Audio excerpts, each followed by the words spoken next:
नमस्कार दोस्तों, चलिए एक बार फिर से स्वागत है आपका अपना YouTube चैनल मास्टरमाइंड बीपीएस में। मैं वीरेंद्र प्रताप सिंह। आज हम बात करेंगे गंगा नदी के बारे में। और पिछले वीडियो में हमने जहां तक गंगा नदी के बारे में जानकारी हासिल की थी, उससे आगे आज हम बात करने वाले हैं। तो देखिए, हमने जाना था गंगा नदी के बारे में कि गंगा नदी, अंतिम लाइनें हमने ये जानी थी कि गंगा नदी जो है उत्तर प्रदेश में बिजनौर जिले से प्रवेश करती है और बलिया जिले के बाद यह जो है बिहार में प्रवेश कर जाती है। ठीक है, तो फटाफट से अपना कॉपी पेन निकालिए और मेरे साथ लिखना चीजों को शुरू कर दीजिए। सबसे पहले हम बात करेंगे गंगा नदी के बारे में, तो वह ये होगी गंगा नदी। पहला प्रश्न ये बनेगा कि यह दो नदियों की संयुक्त धारा है। यह दो नदियों दो नदियों की संयुक्त धारा है। दो नदियों की संयुक्त धारा है। और यदि हम बात करें तो कौन कौन सी, एक आ गई आपकी अलकनंदा और दूसरी आ गई भागीरथी। ठीक है, इन दो नदियों की संयुक्त धारा है ये। और मैंने ये भी बता दिया था कि ये भारत के 5 राज्यों में बहती है। और कौन कौन से में बहती है ये बता दिया था, उत्तराखंड, उत्तर प्रदेश, बिहार, पश्चिम बंगाल, झारखंड। ठीक है, इसके बाद देशों के संबंध की यदि बात करें तो ये दो देशों में बहती है, भारत और बांग्लादेश में। ठीक है, यदि हम बात करें इसके तो बांग्लादेश में इसे किस नाम से पुकारा जाता है? पद्मा। ठीक है, बांग्लादेश में इसे पद्मा कहा जाता है। और उधर से आती है ब्रह्मपुत्र नदी। ब्रह्मपुत्र नदी को कहा जाता है बांग्लादेश में जमुना। ब्रह्मपुत्र और गंगा दोनों की संयुक्त धारा कहलाती है मेघना। और ये गिर जाती है सीधा किसमें? बंगाल की खाड़ी में। ठीक है, तो भारत में पश्चिम बंगाल के बाद यह है, भारत के पश्चिमी बंगाल के बाद यह बांग्लादेश में जाती है। बांग्लादेश में जाती है।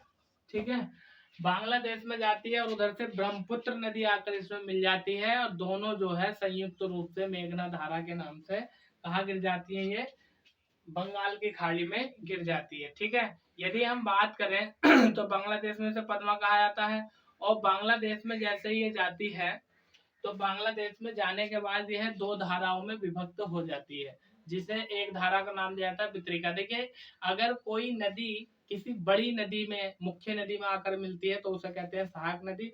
और यदि किसी नदी में से कोई धारा कटती है या अलग होती है तो उसे बोलते हैं वितरिका। ठीक है, बांग्लादेश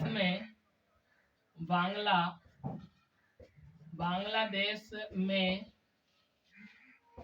यह दो धाराओं में विभक्त हो जाती है या बट जाती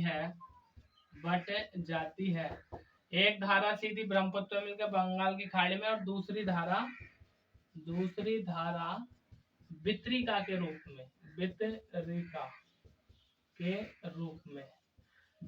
रूप में अलग हो जाती है। और फिर यदि हम बात करें यहाँ से तो ब्रह्मपुत्र नदी इसमें आकर मिल जाती है और ये बंगाल की खाड़ी में गिर जाती है। ठीक है, आगे हम बात करते हैं। प्रश्न ये बनता है कि गंगा नदी निकलती कहाँ से? तो गंगा नदी गंगोत्री से निकलती है, जो कि उत्तरकाशी जिला है उत्तराखंड का। ठीक है, उद्गम स्थल कहाँ से निकलती है? ये गंगोत्री से निकलती है। और ये कहाँ पर पड़ता है? ये पड़ता है उत्तरकाशी। ये जिला है किसका? उत्तराखंड का। उत्तराखंड का जिला है उत्तरकाशी। यहाँ से निकलती है और यहाँ से निकलने के बाद ये हरिद्वार, और हरिद्वार के बाद मैदानी भागों में प्रवेश कर जाती है।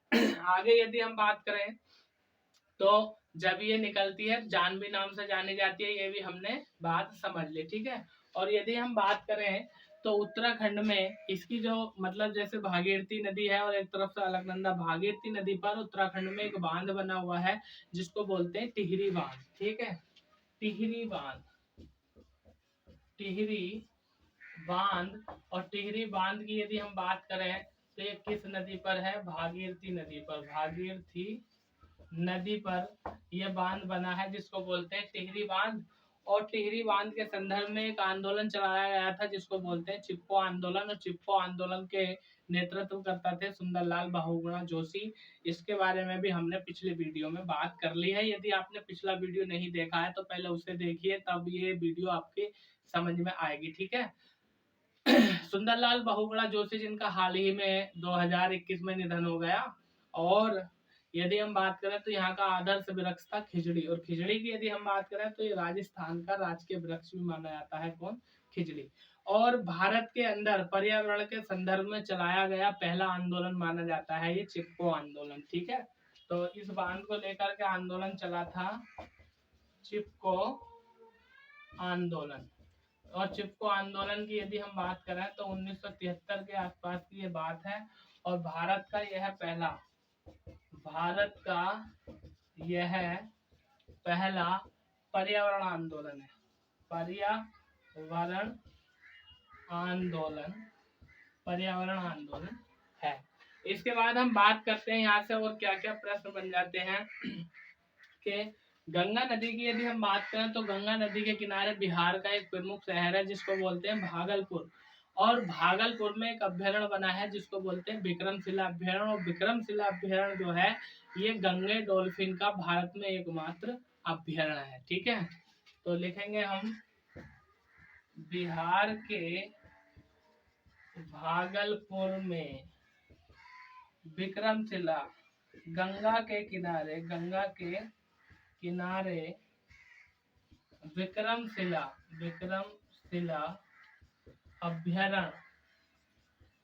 अभ्यारण्य बना है जो कि गंगे डॉल्फिन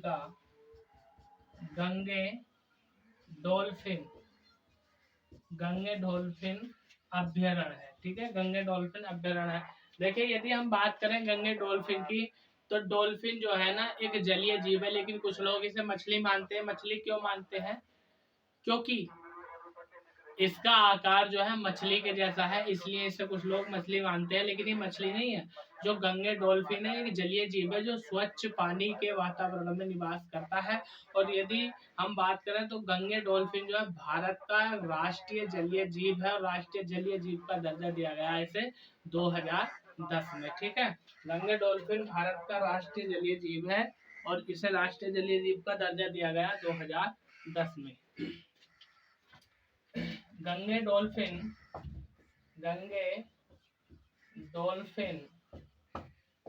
भारत का राष्ट्रीय जलीय जीव है। और राष्ट्रीय जलीय जीव का दर्जा जो दिया गया इसे दिया गया 2010 में। ठीक है। 5 अक्टूबर 2009 को इस मतलब जो है 2009 को घोषित किया गया और 18 मई 2010 को दर्जा दिया। यानी दर्जे की हम बात करें तो 18 मई 2010 को इसका दर्जा दिया गया और 5 अक्टूबर 2009 को घोषित कर दिया गया था। 5 अक्टूबर 2009 को घोषित कर दिया गया था मनमोहन सरकार के द्वारा राष्ट्रीय जलीय जीव। और 18 मई 2010 को घोषित कर दिया, यानी दर्जा दे दिया राष्ट्रीय जलीय जीव का। अब इसके बाद यदि हम बात करें तो आप एक बार इसका स्क्रीनशॉट ले लो और इसके बाद चलते हैं हम आगे।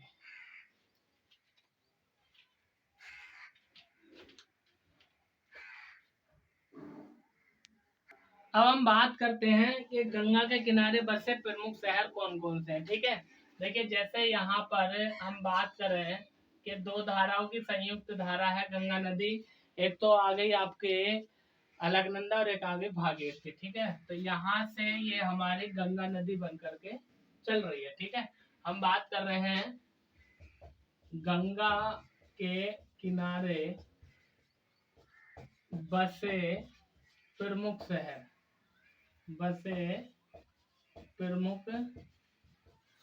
ठीक है। गंगा के किनारे बसे प्रमुख शहर कौन कौन से हैं? जैसे कि आपको याद होगा कि ये भारत के 5 राज्यों से बहती है। उत्तराखंड की यदि हम बात करें तो सबसे पहले पड़ेगा ऋषिकेश। यहाँ पर पड़ेगा ऋषिकेश के बाद यहाँ पर पड़ेगा हरिद्वार। ठीक है। और ये दोनों कहाँ पर पड़ते हैं, यूके यानी उत्तराखंड में पड़ते हैं। उसके बाद उत्तराखंड के बाद ये आ जाएगी उत्तर प्रदेश में, यानी यहाँ पर पड़ेगा कन्नौज। और कन्नौज के बाद यदि हम बात करें तो सीधा पड़ जाएगा क्या, कन्नौज के बाद सीधा आ जाएगा कानपुर, यानी कानपुर इसके किनारे बसा है। इलाहाबाद इसके किनारे बसा है। वाराणसी, वाराणसी इसके किनारे बसा है। और ये यदि हम बात करें तो ये कहाँ पर है सारे, ये उत्तर प्रदेश में है, ठीक है, ये यूपी में है। इसके बाद जब ये बिहार में जाती है तो बिहार के भी कुछ स्थान पड़ते हैं, जैसे बक्सर हो गया, छपरा हो गया, पटना हो गया, ठीक है। जैसे बक्सर हो गया, छपरा हो गया, पटना हो गया, और एक पड़ता है यहाँ पर बिहार का ही कौन, जिसको बोल देते हैं हम भागलपुर, ठीक है ना, भागलपुर, भागलपुर, ठीक है। तो ये हो गया आपका बिहार में। और बिहार के बाद ये जो जाती है पश्चिम बंगाल में जाती है। और पश्चिम बंगाल की यदि हम बात करें तो एक शहर बसा हुआ जिसको बोलते हैं मुर्शिदाबाद, मुर्शिदाबाद। और मुर्शिदाबाद पड़ता है कहाँ पर, वेस्ट बंगाल में। और मुर्शिदाबाद में ही जो है एक बांध बना है गंगा नदी पर, जिसको बोलते हैं फरक्का बांध या फरक्का बांध परियोजना, ठीक है। यहीं पर बना है फरक्का बांध, फरक्का बांध परियोजना। तो आपने याद रखना है कि पश्चिम बंगाल में गंगा नदी पर एक बांध बना है जिसको बोलते हैं फरक्का बांध या फरक्का बांध परियोजना, पश्चिम बंगाल के कहाँ पर, मुर्शिदाबाद में, ठीक है। इसके बाद यदि हम बात करें यहाँ से तो पश्चिम बंगाल के बाद ये चली जाती है सीधी कहाँ पर, पश्चिम बंगाल के बाद चली जाती है बांग्लादेश में। और बांग्लादेश में जाने के बाद इसकी एक धारा जो है वितरिका के रूप में, और इधर से आ जाती है कौन, ब्रह्मपुत्र नदी, ठीक है। ब्रह्मपुत्र नदी और गंगा नदी दोनों की संयुक्त धारा कहाँ मिल जाती है, पश्चिम बंगाल की खाड़ी में गिर जाती है, ठीक। और यदि हम बात करें कन्नौज की तो कन्नौज से लेकर के एक प्रश्न और बन जाता है। और वो प्रश्न ये बनता है कि कन्नौज का प्राचीन नाम मिलता है कान्यकुब्ज।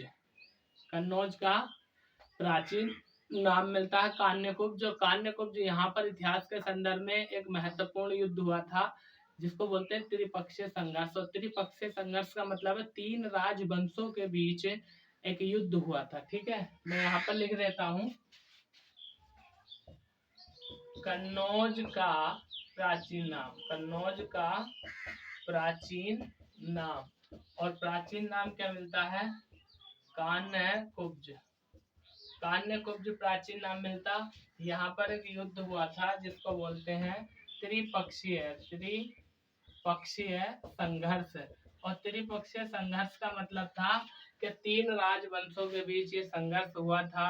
और उन तीनों की बात करें तो जैसे नंबर 1 था गुज्जर वंश,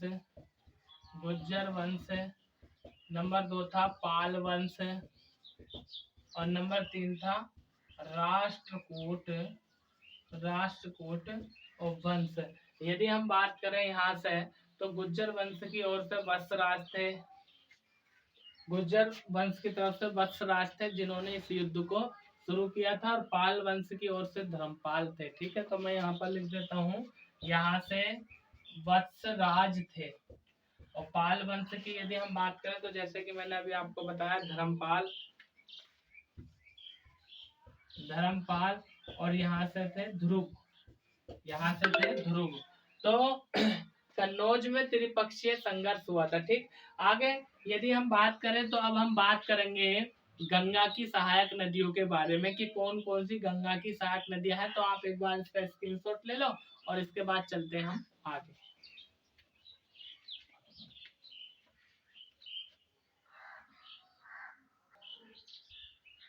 तो देखिए गंगा की सहायक नदियों की यदि हम बात करें तो गंगा की सहायक नदी दोनों ओर से मिलती है, ठीक है। यानी जैसे कोई भी स्थान होता है उसके दो भाग होते हैं, एक दायां और एक बायां। तो गंगा की सहायक नदियां दोनों ओर से मिलती हैं, बाएं तट से मिलती हैं और कुछ दाएं तट से मिलती हैं। तो हम एक एक करके इनको पहले इनकी मैपिंग कर लें, समझ लें इनको, उसके बाद एक एक करके हम सारी नदियों के बारे में जानेंगे। तो सबसे पहले हम बात कर रहे हैं गंगा की सहायक नदियां। गंगा की सहायक नदियां। और यदि हम बात करें तो सबसे पहले हम बात करेंगे बाएं तट की, ठीक है, बाएं तट की नदियां। तो गंगा की सहायक नदियां कौन कौन सी हैं और बाएं तट की ओर से कौन कौन सी नदियां इसमें आकर के मिलती हैं। तो जैसे हमने बात करी कि ये हो गई हमारी गंगा नदी, ठीक है, कौन सी नदी हो गई हमारी गंगा नदी। अब इसकी गंगा नदी की सहायक नदियों की यदि हम बात करें तो सबसे पहले इसमें निकल के मिलकर आती है एक नदी जिसको बोलते हैं हम रामगंगा। रामगंगा। तो बाएं तट की सबसे पहली सहायक नदी जो है गंगा की वो कौन सी है, रामगंगा। रामगंगा के बाद इसमें एक नदी आकर के मिलती है जिसको बोलते हैं हम गोमती नदी, ठीक है। रामगंगा नदी और गोमती नदी दोनों जो है गंगा की बाएं तट की सहायक नदियां हैं। गोमती के बाद यदि हम बात करें तो एक नदी और आकर मिलती है इसमें जिसको बोलते हैं हम सरयू। सरयू नदी है, इसका दूसरा नाम मिलता है घाघरा, ठीक है। तो घाघरा नदी जो है बाएं तट से तीसरे नंबर की सहायक नदी है किसकी, गंगा की। इसके बाद यदि हम बात करें तो एक नदी और इसमें आकर के मिलती है जिसको बोलते हैं गंडक नदी। गंडक नदी। और गंडक के बाद एक और सहायक नदी इसकी इसमें आकर के मिलती है, उसको बोलते हैं बागमती। क्या बोलते हैं उसको, बागमती। बागमती गंगा की सहायक नदियां हैं। फिर इसके बाद एक और नदी आकर के इसमें मिलती है जिसको बोलते हैं हम कोसी नदी, ठीक है। ये कौन सी नदी हो गई, कोसी नदी। और कोसी के बाद एक और अंतिम नदी आकर के मिलती है इसमें जिसको बोलते हैं महानंदा, ठीक है, महानंदा नदी।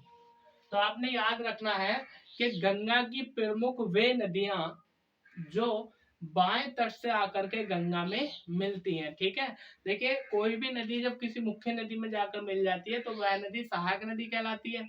और यदि मुख्य नदी में से कोई नदी कट जाती है तो उसको वितरिका बोल देते हैं। तो आपने याद रखना है कि गंगा की प्रमुख सहायक नदी बाएं तट वाली जो बाएं तट से आकर के मिलती है रामगंगा, गोमती, सरयू, गंडक, बागमती, कोसी और महानंदा नदी, ठीक है। अब हम बात यहाँ पर कर लेते हैं कि गंगा की जो दाएं तट से मिलने वाली सहायक नदी है, ठीक है। तो मैं यहाँ पर लिख रहा हूँ गंगा की सहायक नदी। और कौन सी सहायक नदी, दाएं तट वाली, दाएं तट की, ठीक है।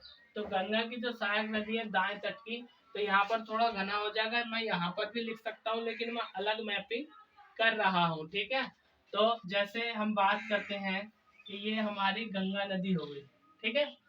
तो दाएं तट की हम सहायक नदियों की बात कर रहे हैं। सबसे पहले यदि बात करें तो गंगा की दाएं तट की सबसे बड़ी सहायक नदी कौन सी है, यमुना नदी है, ठीक है।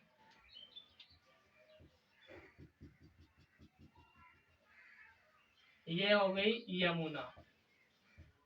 गंगा की दाएं तट की या यूं कह दीजिए गंगा की सबसे बड़ी सहायक नदी कौन सी हो गई, यमुना। और ये नदी कौन सी हो गई, गंगा नदी हो गई है, ठीक है। अब यमुना की भी कुछ सहायक नदी है जो पहले यमुना में मिलती है और यमुना के सहारे वो गंगा में मिल जाती है। तो यमुना की सहायक नदियों की यदि हम बात करें तो जैसे पहले नंबर पर आ जाती है चंबल नदी, ठीक है ना। यहाँ पर एक नदी आ जाती है, इसको बोलते हैं चंबल नदी। चंबल नदी के बाद एक नदी इसमें और आकर के मिल जाती है, इसको बोलते हैं सिंध नदी। चंबल नदी, सिंध नदी यमुना की सहायक नदी है। इसके बाद एक नदी और आकर के मिल जाती है इसमें, इसको बोलते हैं बेतवा, बेतवा नदी। फिर बेतवा के बाद एक और नदी आकर के इसमें मिल जाती है और इस नदी को बोलते हैं केन नदी। ये कौन सी नदी हो गई, केन नदी। और केन नदी के बाद यदि हम बात करें तो गंगा में एक और नदी जाकर के मिलती है जिसको बोलते हैं तोस नदी, ठीक है। ये नदी ये हो गई टोंस नदी। और टोंस के बाद एक और नदी इसमें आकर के मिलती है जिसको बोलते हैं कर्मनासा, कर्मनासा नदी। और कर्मनासा के बाद इसमें एक और नदी आकर के मिलती है सोन नदी, ठीक है। कौन सी नदी, सोन नदी। और सोन नदी के बाद इसमें एक और नदी आकर के मिल जाती है जिसको बोल देते हैं हम पुनपुन नदी, पुनपुन नदी। ठीक है, तो दोस्तों प्रमुख रूप से गंगा की जो सहायक नदियां हैं, बड़ी बड़ी सहायक नदियां तो बहुत सारी हैं, छोटी छोटी नदी नाले भी हैं, लेकिन हमें उनसे मतलब नहीं है, मतलब उनसे जिनसे हम हमारे लिए ज्यादा से ज्यादा प्रश्न पूछे जाते हैं। देखिए ये जो बनाया है मैंने, इसको मैं इसमें भी जोड़ सकता था, लेकिन मैंने अलग इसलिए बनाया है ताकि जो है ना चीजों को बारीकी से समझ सके। फिर आप कंफ्यूज हो जाते हैं कौन सी नदी कहाँ को मिल रही है, तो आप इसको इसमें भी मिला सकते हैं ऐसा इस तरह से। ठीक है ना, इधर से भी ये आप बना सकते हैं, क्योंकि ये बड़ी वाली गंगा नदी तो ये भी बड़ी वाली गंगा नदी। तो आपने ध्यान रखनी है कि गंगा की जो दाएं तट से सहायक नदियां मिलती हैं वो ये है। सबसे बड़ी सहायक नदी यमुना, और यमुना के सहायक चंबल, सिंध, बेतवा, केन, और फिर मिलती है गंगा में टोश, कर्मनासा, सोन और पुनपुन नदी। और फिर ये गंगा में मिलने के बाद और ब्रह्मपुत्र गंगा में मिलने के बाद ये सीधी बंगाल की खाड़ी में चली जाती है। तो आप एक बार इसका स्क्रीनशॉट ले लो, और अब हम बात करेंगे एक एक नदी के बारे में। ठीक है, किस नदी से क्या महत्वपूर्ण प्रश्न हमारे बनते हैं। अब देखिए एक बात और हम जान लेते हैं कि गंगा की सहायक नदी तो हम जानेंगे, लेकिन उससे पहले एक चीज और जान लेते हैं डेल्टा के बारे में। क्या कि यहाँ से हमारी नदी निकल के आती है जिसको बोलते हैं गंगा नदी। ठीक है, कौन सी नदी हो गई है? गंगा नदी, गंगा नदी।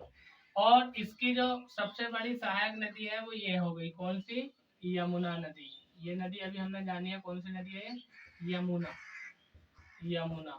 ठीक, अब एक और नदी है इसमें जिसको बोलते हैं हम ब्रह्मपुत्र नदी, और ब्रह्मपुत्र नदी को हम पढ़ेंगे गंगा नदी के बाद। तो ब्रह्मपुत्र नदी यहाँ से निकलती है और पर्वत श्रृंखला को काटते हुए ऐसे भारत में प्रवेश करती है, और इसके बाद ये जो है, इसके बाद है ये इस तरह से। ठीक है, यहाँ पर ये गंगा नदी में मिल जाती है, और जब दोनों नदियां मिल जाती हैं तो दोनों की संयुक्त धारा, संयुक्त धारा क्या कहलाती है? मेघना कहलाती है। और जब ये गिरती है तो यहाँ पर एक डेल्टा का निर्माण करती है जिसको बोलते हैं सुंदरवन डेल्टा। तो आपसे प्रश्न पूछेगा कि सुंदरवन डेल्टा क्या है, तो गंगा और ब्रह्मपुत्र इन दो नदियों का मिलकर बनता है कौन? सुंदरवन डेल्टा। और भारत की यदि हम बात करें तो भारत में पश्चिम बंगाल में, और नहीं तो बांग्लादेश में ये बनता है। ठीक है, तो डेल्टा का मतलब आप लोग जानते हैं, गणित में आपने पढ़ा होगा, डेल्टा या त्रिभुज के तरफ, त्रिभुज के समान जो आकृति होती है उसको डेल्टा बोल देते हैं। तो यहाँ पर ये वाला जो क्षेत्र है ना, ये एक डेल्टा का निर्माण करता है, तो इसको बोलते हैं हम सुंदरवन डेल्टा, सुंदरवन डेल्टा। ठीक है, तो आपसे सीधा सीधा प्रश्न पूछेगा कि सुंदरवन डेल्टा किन दो नदियों से मिलकर बना है? गंगा और ब्रह्मपुत्र से बना सुंदरवन डेल्टा, जो कि विश्व का सबसे बड़ा डेल्टा है। और यदि हम बात करें तो सुंदरवन डेल्टा के बारे में हम जान लेते हैं, तो एक बार मैं इसका स्क्रीनशॉट ले लो और मैं साफ करता हूँ और आगे चलते हैं। ठीक है, तो चलिए लिख लेते हैं सुंदरवन डेल्टा के बारे में। ठीक है, यहाँ पर लिख रहा हूँ मैं Sundarban delta, Sundarban delta. Sundarban delta इसे क्यों कहते हैं? क्योंकि यहाँ पर एक अत्यधिक मात्रा में वृक्ष पाया जाता है, सुंदरी वृक्ष, और उस सुंदरी वृक्ष के अधिक होने के कारण ही इसका नाम पड़ा सुंदरवन डेल्टा। तो लिखेंगे हम सुंदरी वृक्ष की अधिकता, सुंदरी वृक्ष की अधिकता के कारण नाम पड़ा, क्या नाम पड़ा? सुंदरवन डेल्टा। और यदि हम बात करें सुंदरवन डेल्टा की, तो यहाँ पर एक वनस्पति पाई जाती है जिसे बोलते हैं मैंग्रोव वनस्पति, मैंग्रोव वनस्पति। ठीक है, यानी अत्यधिक मात्रा में यहाँ पर एक वनस्पति पाई जाती है जिसको बोलते हैं मैंग्रोव वनस्पति, या इसको अनूप वनस्पति भी बोल देते हैं, या अनूप वनस्पति, या ज्वारीय, ज्वारीय वनस्पति भी इसको बोल देते हैं। ठीक है, फिर और ज्वारीय वनस्पति या अनूप वनस्पति या मैंग्रोव वनस्पति को क्या कहा जाता है? फिर यानी पृथ्वी का गुर्दा या पृथ्वी की किडनी कहा जाता है। ठीक है, मैंग्रोव वनस्पति को पृथ्वी के गुर्दे या किडनी कहा जाता है, यानी इसे पृथ्वी, पृथ्वी के गुर्दे या किडनी किडनी कहा जाता है, कहा जाता है। आगे क्या प्रश्न बनेगा यहाँ से, अगर पूछे भारत के संदर्भ में कहाँ पर बनता है, तो ये भारत में बनता है पश्चिमी बंगाल, यानी पश्चिम बंगाल में सुंदरबन डेल्टा का निर्माण होता है।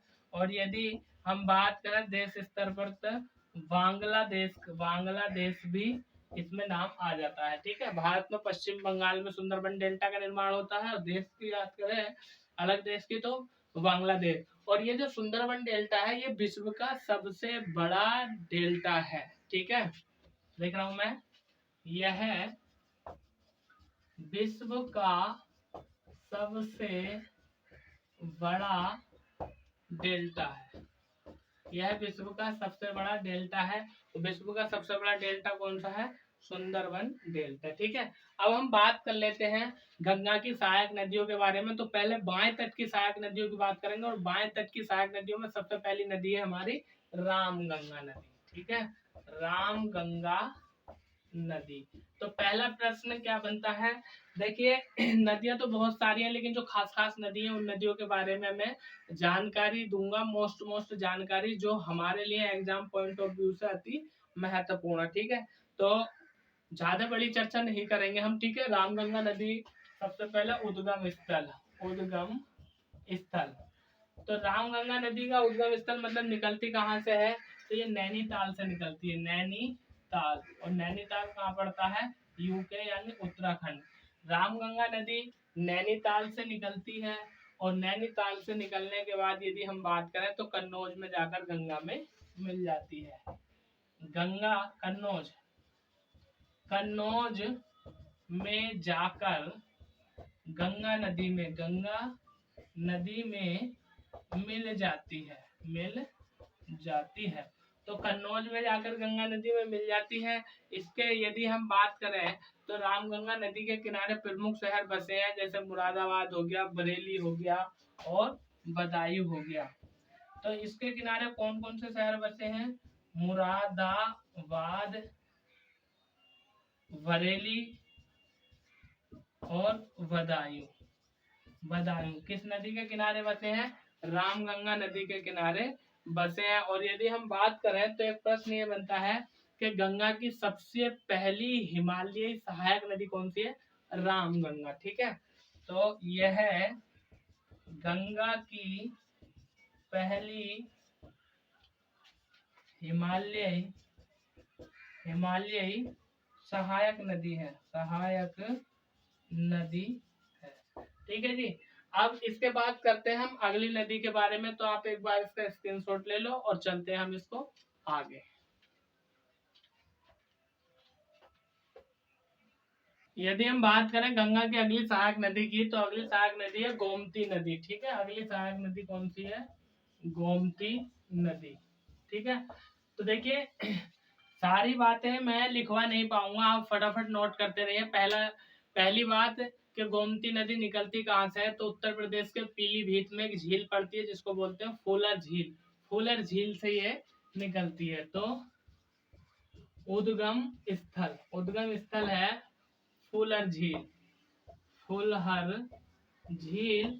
और ये कहाँ पर पड़ती है, उत्तर प्रदेश में, और उत्तर प्रदेश में भी कहाँ पर, पीलीभीत में। ठीक है, फिर प्रश्न बनता है गोमती नदी के किनारे कौन कौन से शहर बसे हुए हैं। ठीक है, तो जैसे लखनऊ हो गया, सुल्तानपुर हो गया और जौनपुर हो गया। ठीक है, इसके किनारे कौन से शहर बसे हैं, लखनऊ, सुल्तानपुर और जौनपुर।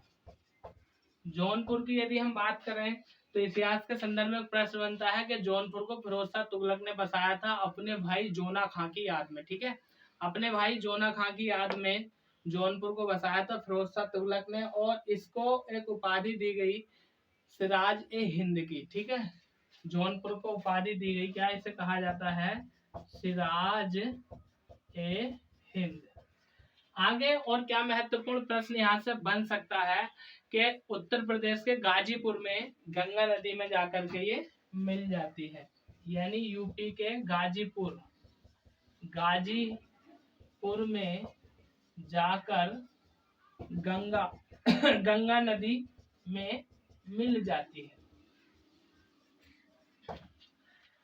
और यदि हम बात करें तो श्रीमद् भागवत गीता में गोमती नदी को पवित्र नदी बताया गया है और मोक्ष के मार्ग की नदी इसको बताया गया है। आगे हम बात करते हैं अगली नदी के बारे में। अगली नदी है हमारी घाघरा नदी। ठीक है, घाघरा नदी। घाघरा नदी, घाघरा नदी की यदि हम बात करें तो एक प्रश्न ये बनता है कि नेपाल में इसे कर्णाली नाम से जाना जाता है। तो नेपाल में इसका नाम क्या मिलता है? कर्णाली। कर्णाली।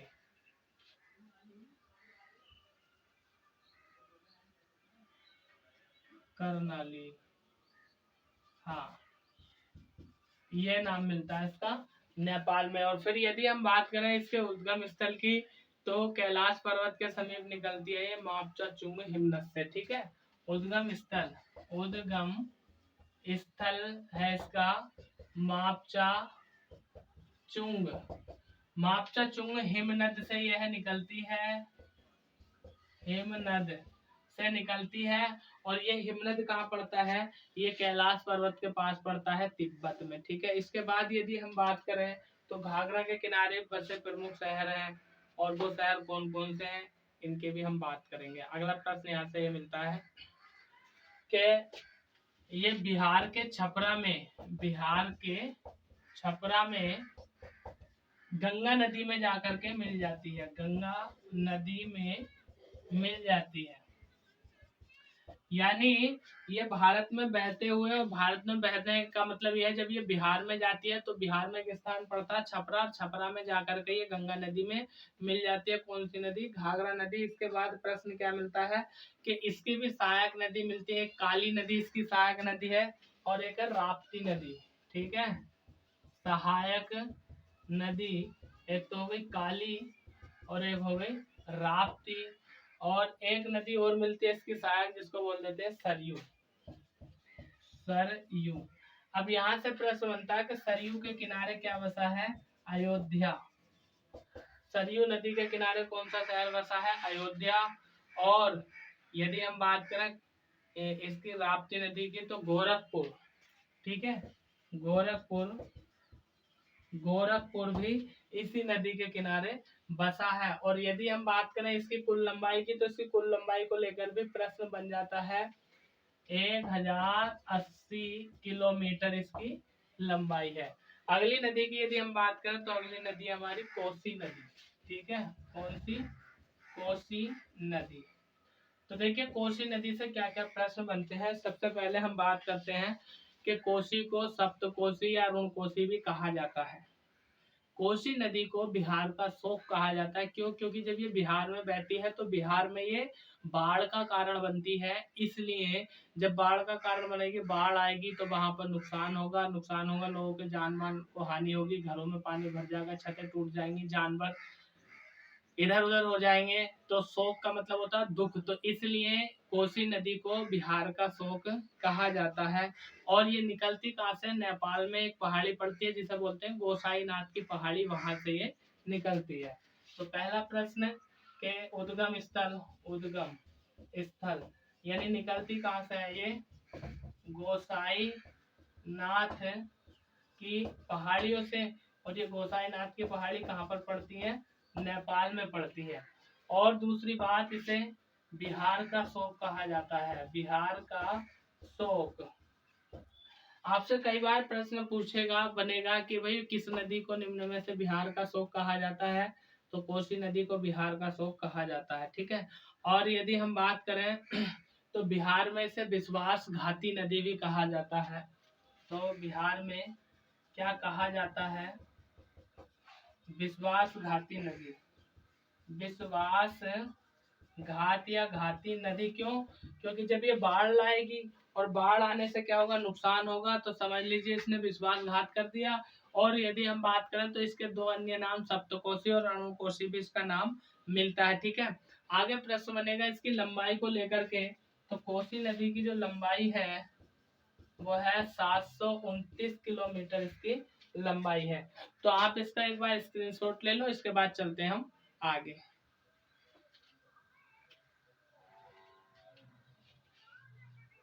अगली नदी की यदि हम बात करें तो वह है महानंदा नदी। कौन सी नदी है? महानंदा नदी। ठीक है, तो देखिए एक तो प्रश्न ये बनता है महानंदा नदी को लेकर के कि ये हिमालय की अंतिम सहायक नदी है।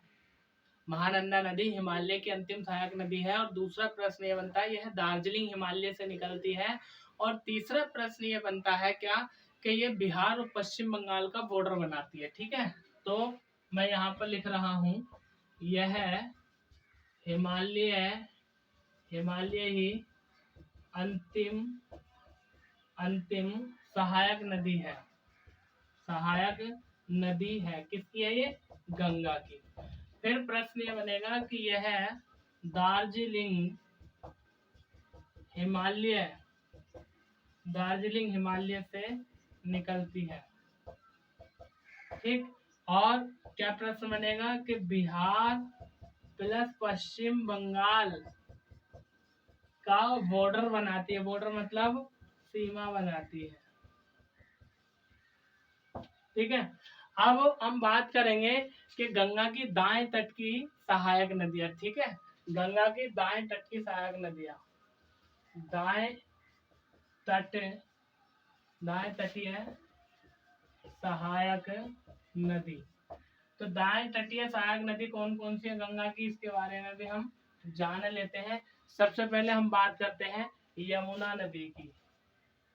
यमुना नदी की, तो देखिए यमुना नदी के बारे में दो प्रश्न बनते हैं महत्वपूर्ण। एक तो यह है कि इसके उद्गम स्थल को लेकर के, और एक इसकी सहायक नदी चंबल को लेकर के। क्या सबसे पहला प्रश्न है कि यमुना नदी निकलती कहाँ से? यमुनोत्री हिमनद या यमुनोत्री ग्लेशियर से निकलती है यमुना नदी। और गंगा की सबसे बड़ी सहायक नदी है यमुना नदी। ठीक है, तो एक तो प्रश्न ये बनता है कि गंगा की सबसे बड़ी सहायक नदी है। गंगा की सबसे बड़ी सहायक नदी है।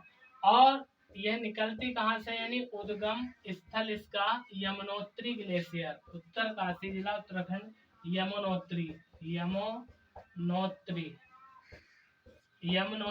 ग्लेशियर, यमुनोत्री ग्लेशियर से यमुना नदी निकलती है। और वहां पर एक स्थान पड़ता है बंदरपुच्छ चोटी। ठीक है, क्या है? बंदरपुच्छ चोटी के पास से निकलती है कौन? यमुना नदी। फिर प्रश्न क्या बनेगा कि यमुना नदी जो है गंगा की सबसे बड़ी सहायक नदी है और इलाहाबाद प्रयाग में जाकर के ये गंगा में मिल जाती है। ठीक है, प्रयाग कहाँ पड़ता है? इलाहाबाद में गंगा में मिल जाती है। आगे एक और महत्वपूर्ण प्रश्न इससे बनता है कि जो यमुना नदी है ये भारत के कितने राज्यों से बहती है? उत्तराखंड, हिमाचल प्रदेश, हरियाणा, दिल्ली और उत्तर प्रदेश। ठीक है, यह भारत के उत्तराखंड, हिमाचल प्रदेश, हरियाणा, दिल्ली, उत्तर प्रदेश में बहती है। तो आपसे किसी भी राज्य का नाम दे करके पूछ लेगा कि निम्न में से वह कौन सा राज्य है जिसमें यमुना नदी नहीं बहती या किसमें बहती है, तो आपने याद रखना है उत्तराखंड, हिमाचल प्रदेश, हरियाणा, दिल्ली और उत्तर प्रदेश। यानी 5 राज्यों में यमुना नदी बहती है जो कि गंगा की सबसे बड़ी सहायक नदी है। अगले प्रश्न की यदि हम बात करें तो अगला प्रश्न ये बनेगा कि यमुना की भी एक सहायक नदी है जिसको बोल देते हैं चंबल नदी। ठीक है, यमुना की सबसे बड़ी सहायक नदी कौन सी है? चंबल नदी। चंबल नदी, तो यमुना की सबसे बड़ी सहायक नदी है जिसको बोलते हैं चंबल नदी। और चंबल नदी की यदि हम बात करें तो जाना पाव पहाड़ी मध्य प्रदेश से निकलती है। चंबल नदी, चंबल नदी कहाँ से निकलती है? उद्गम, इसका उद्गम जो है वो जाना पाव पहाड़ी है। और ये कहाँ पर पड़ती है? मध्य प्रदेश। यहाँ से ये नदी निकलती है और ये जो है यमुना की सबसे बड़ी सहायक नदी है। और यदि चंबल की भी हम बात करें तो मध्य प्रदेश, राजस्थान और उत्तर प्रदेश 3 राज्यों में बहती है, 3 राज्यों में बहती है। और कौन कौन से वो 3 राज्य हैं? 3 राज्य है, एक तो हो गया आपका उत्तर प्रदेश, उत्तर प्रदेश, और दूसरा हो गया आपका मध्य प्रदेश यानी एमपी, और तीसरा हो गया राजस्थान। ठीक है, राजस्थान यहाँ पर बहती है। और चंबल नदी पर मध्य प्रदेश में एक बांध बना है जिसको बोल देते हैं गांधी सागर बांध। तो सीधा सीधा आपसे प्रश्न पूछ लेगा कि गांधी सागर बांध किस नदी पर बना है? चंबल नदी पर। इस नदी पर बांध है जिसको बोल देते हैं गांधी सागर बांध। तो गांधी सागर बांध किस नदी पर बना है? चंबल नदी पर। और ये कहाँ पर है? मध्य प्रदेश में। ठीक है, गांधी सागर बांध या जवाहर सागर बांध। एक और बांध बना है इस पर, जवाहर सागर बांध। एक तो गांधी सागर बांध हो गया मध्य प्रदेश में, एक हो गया जवाहर सागर बांध। और एक बांध और पड़ता है जिसको बोलते हैं राणा प्रताप सागर, राणा प्रताप सागर बांध। तो देखिए ये राणा प्रताप सागर बांध जो पड़ता है वो राजस्थान में पड़ता है, और ये दोनों बांध कहाँ पड़ते हैं? एमपी में पड़ते हैं। तो आपने याद रखना है कि यमुना की सबसे बड़ी सहायक नदी चंबल नदी है, और ये भारत के 3 राज्यों में बहती है। और वो 3 कौन कौन से? उत्तर प्रदेश, मध्य प्रदेश और राजस्थान। और चंबल नदी पर मध्य प्रदेश में 2 बांध बने हैं, गांधी सागर बांध, जवाहर सागर बांध, और तीसरा बांध है राणा प्रताप सागर बांध, ये बना है राजस्थान में। ठीक है, इसके बाद यदि हम बात करें तो चंबल नदी इटावा में जाकर किसमें मिल जाती है? यमुना में मिल जाती है। चंबल नदी इटावा में जाकर यमुना नदी में मिल जाती है। और यमुना नदी के किनारे प्रमुख शहर कौन कौन से बसे हैं? ठीक है, तो जैसे आपका आगरा हो गया, मथुरा हो गया और दिल्ली हो गया। तो यमुना के किनारे बसे शहर, तो मैं यहाँ पर लिख रहा हूँ आगरा, दिल्ली, आगरा हो गया, दिल्ली हो गया, और एक हो गया आपका मथुरा। ठीक है, तो आप एक बार इसका स्क्रीनशॉट ले लो और इसके बाद चलते हैं हम आगे।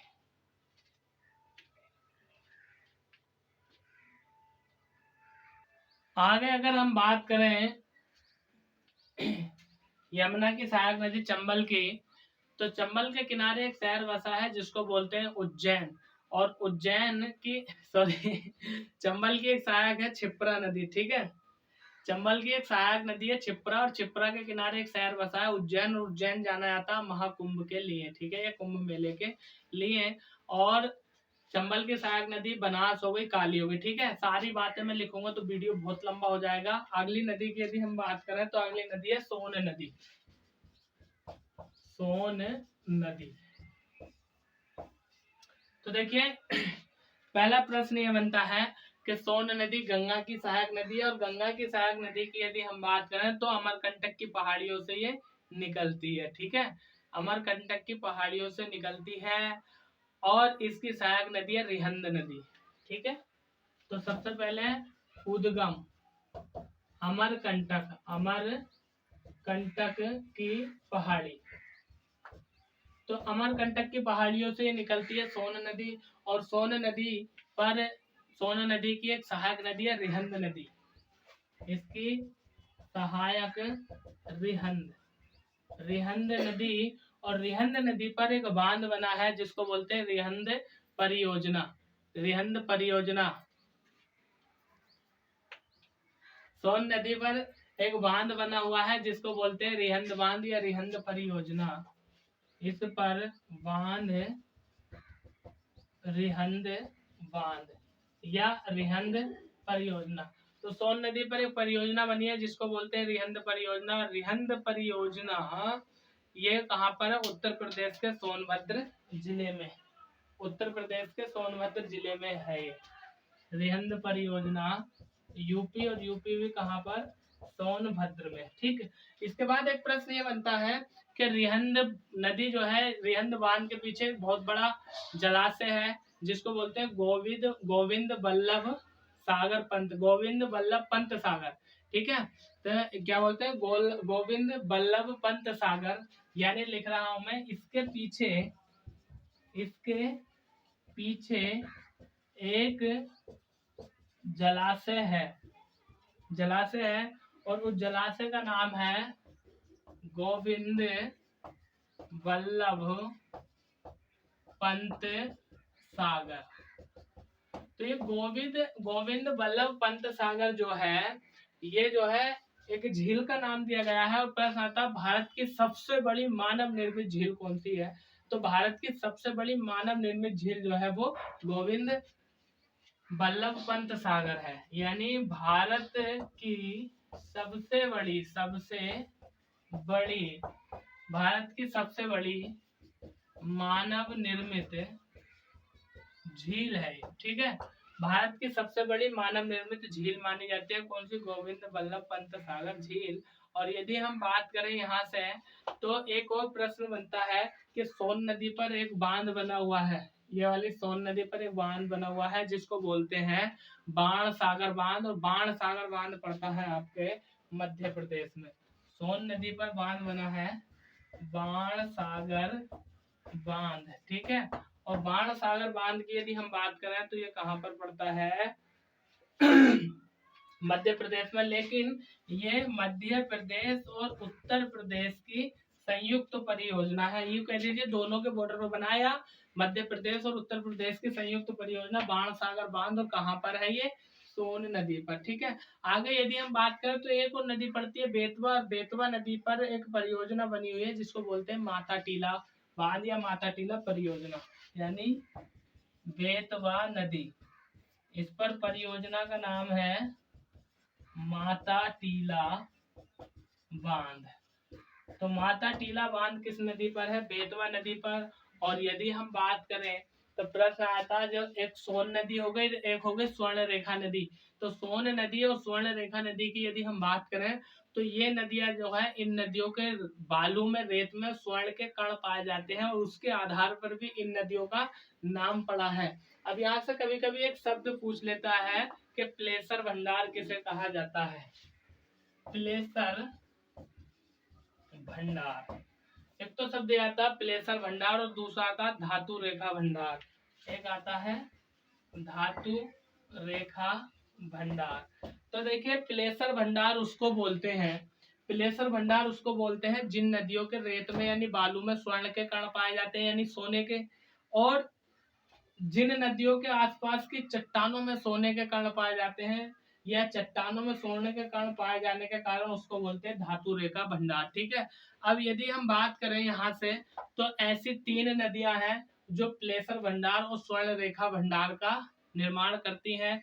एक हो गई आपकी सोन नदी, और एक हो गई स्वर्ण रेखा नदी, और एक हो गई सिंधु नदी। ठीक है, तो दोस्तों ये था हमारा गंगा की सहायक नदियों को लेकर के वीडियो। यदि ये वीडियो आपको पसंद आया तो लाइक करें, अपने दोस्तों में शेयर करें। यदि हमारे चैनल पर आप नए हैं तो चैनल को सब्सक्राइब करें। अब हम बात करेंगे अगली वीडियो में सिंधु नदी के बारे में। सॉरी, सिंधु नहीं, ब्रह्मपुत्र। सिंधु तो हम पढ़ लिए। अब अगली वीडियो में हम बात करेंगे ब्रह्मपुत्र नदी के बारे में। तो आज के लिए बस इतना ही, कल फिर मुलाकात होगी आपसे, तब तक के लिए थैंक यू, धन्यवाद।